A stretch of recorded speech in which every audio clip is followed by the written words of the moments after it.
മറ്റൊരു കാര്യം പ്രിയപ്പെട്ട പ്രേക്ഷകർ ഇപ്പോഴും ഫ്ലവേഴ്സിൻ്റെ ലോഗോ വെച്ച് ഒരു കാര്യം സോഷ്യൽ മീഡിയയിൽ പ്രചരിപ്പിക്കുന്നു. ഇന്നലെ നമ്മൾ അതിനെതിരെ പ്രതിഷേധിച്ചിരുന്നു. പ്രശസ്ത ചലച്ചിത്ര നടനും സംവിധായകനുമായ മധുപാൽ അന്തരിച്ചു എന്ന രീതിയിലാണ് വാർത്ത പ്രചരിക്കുന്നത്. അപ്പോൾ ഈ വാർത്ത വ്യാജമാണെന്നും ഫ്ലവേഴ്സിൻ്റെ ലോഗോ തെറ്റായി ചേർത്തിരിക്കുകയാണെന്നും നമ്മൾ പറഞ്ഞിരുന്നു. ഇന്നലെ തന്നെ മധുപാൽ പൊതുജനം കഴുതയല്ല സാർ എന്ന പരിപാടിയിൽ പങ്കെടുത്തുകൊണ്ട് ഞാൻ മരിച്ചിട്ടില്ല, ജീവനോടെ ഉണ്ട് എന്ന് അദ്ദേഹം സാക്ഷ്യപ്പെടുത്തി പറഞ്ഞിരുന്നു. എന്നിട്ടും ആളുകൾ അത് അവസാനിപ്പിച്ചിട്ടില്ല. ഇപ്പോഴും പ്രചാരണങ്ങൾ നടക്കുകയാണ് മധുപാൽ അന്തരിച്ചു എന്ന പേരിൽ. ഇപ്പോൾ മധുപാൽ നമുക്കൊപ്പം തത്സമയം ചേരുകയാണ്. ഒരിക്കൽ കൂടി താൻ മരിച്ചിട്ടില്ല എന്ന് സാക്ഷ്യപ്പെടുത്താൻ മധുപാൽ നമുക്കൊപ്പം ഉണ്ട്. Madhupal, good morning.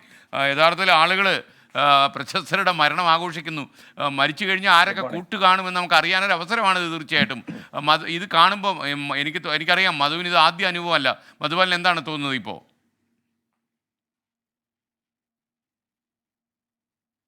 അല്ല, ഞാന് ഈ നിരന്തരം വന്നിട്ട് നമ്മള് മരിച്ചിട്ടില്ല എന്ന് പ്രഖ്യാപിക്കുന്ന ഒരു കർമ്മം ചെയ്യുന്നത് ഭയങ്കര ബോറായിട്ടൊരു ഇടപാടായിട്ടാണ് എനിക്ക് തോന്നുന്നത്. കാരണം ഏതോ മനുഷ്യൻ, അതായത് അവർക്ക് അതുകൊണ്ട് എന്ത് തരത്തിലുള്ള ലഹരിയാണ് കിട്ടുന്നതെന്ന് എനിക്കറിയില്ല. പക്ഷെ എന്തായാലും ഏതോ ഒരു മനുഷ്യൻ ഇതിനു വേണ്ടി ഒരു മെനക്കെടുന്നൊരു സമയമുണ്ടല്ലോ, അതിനകത്ത് ഉള്ള കാരണം ഇത് എന്തായാലും ഈ ഫോട്ടോ എടുക്കണം, അത് ഫോട്ടോഷോപ്പിലാണോ അല്ലെങ്കിൽ പെയിന്റിലാണോ എന്തെങ്കിലും ചെയ്തിട്ടൊരു കൃത്യമായിട്ടൊരു ലോഗോ ഫിറ്റ് ചെയ്തത് ഉണ്ടാക്കണം എന്നൊക്കെ പറഞ്ഞൊരു വലിയ പ്രവൃത്തി ചെയ്യുന്ന കാര്യം ആലോചിക്കുമ്പോൾ എനിക്ക് അയാളോട് സത്യത്തിൽ സങ്കടവും സഹതാപവുമാണ് തോന്നുന്നത്.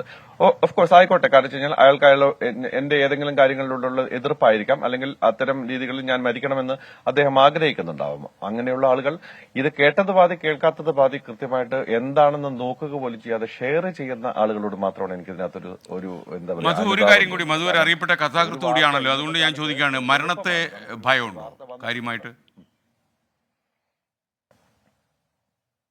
എനിക്ക് ഒരിക്കലും ഭയമില്ല. കാരണം വെച്ചാൽ വേറെ ഒറ്റ സിമ്പിളല്ലോ, നമ്മൾ ജനിക്കുന്നത് എപ്പോഴാണെന്ന് അറിയുന്നില്ല, മരിക്കുന്നത് എപ്പോഴാണെന്ന് അറിയുന്നില്ല എന്ന് പറയുന്ന ഒരാളാണ്. അപ്പൊ അതുകൊണ്ട് ഇതിനിടയിലുള്ള ഒരു ജീവിതം മാത്രമേ നമുക്കുള്ളൂ. അപ്പൊ അതുകൊണ്ട് ഏത് സമയത്ത് വേണമെങ്കിൽ ഈ ഇപ്പൊ വർത്തമാനം പറഞ്ഞുകൊണ്ടിരിക്കുന്നതിനിടയിൽ വേണമെങ്കിൽ കുഴഞ്ഞു വീണ് മരിക്കാവുന്നതേ ഉള്ളൂ.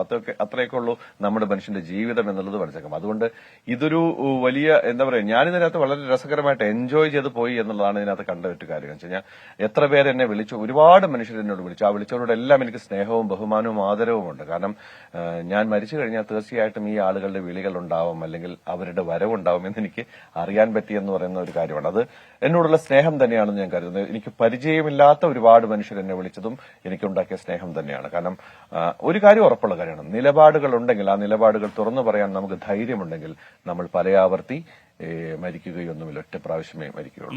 മധുപാൽ ഇപ്പോൾ ജീവനോടുള്ളത് എവിടെയാണ്?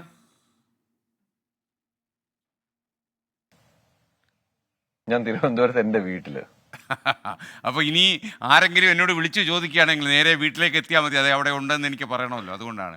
ഓക്കെ മധുപാൽ, മാത്രമല്ല ഇപ്പോഴെങ്കിലും ആ സുഹൃത്ത് വേറെ ചില സുഹൃത്തുക്കളും പറഞ്ഞോളൂ മധു.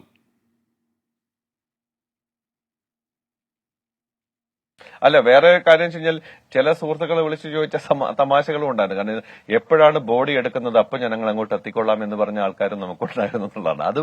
അതൊരു സൗഹൃദത്തിന്റെ കാര്യമായിട്ട് തന്നെയാണ് ഞാൻ കാണുന്നത്. കാരണം ഈ മരണത്തെ നമുക്ക് വളരെ നിസ്സാരമായിട്ട് കാണാൻ പറ്റും എന്നുള്ളത് ഞാൻ പഠിച്ച ഒരു പാഠം കൂടിയാണ്. കാരണം ഒരു പ്രാവശ്യമല്ല, ഇതിനു മുമ്പും എന്നെ ഈ മനുഷ്യർ കൊന്നിട്ടുണ്ട്, വീണ്ടും ചിലപ്പോൾ കൊല്ലുമായിരിക്കാം, ചിലപ്പോൾ അവർ നേരിട്ടും എന്നെ കൊന്നെന്നും വരാം. അപ്പൊ അതുവരെയുള്ള ജീവിതമുണ്ടല്ലോ, ആ ജീവിതം ഏറ്റവും സന്തോഷവും സത്യവുമായിട്ട് ജീവിക്കാൻ തന്നെയാണ് എന്റെ തീരുമാനം. അല്ല, എന്തായാലും സൂക്ഷിക്കണം അത്. കാര്യം നമ്മുടെ കർമ്മത്തിനുള്ള ചെലവ് കാശും കൂടെ ചില ആൾക്കാർ ബാങ്കിൽ ഇട്ടിട്ടുണ്ടാവും, അപ്പം സൂക്ഷിക്കുന്ന കൊള്ളാം. Okay, thank you Madhupal. നമുക്ക്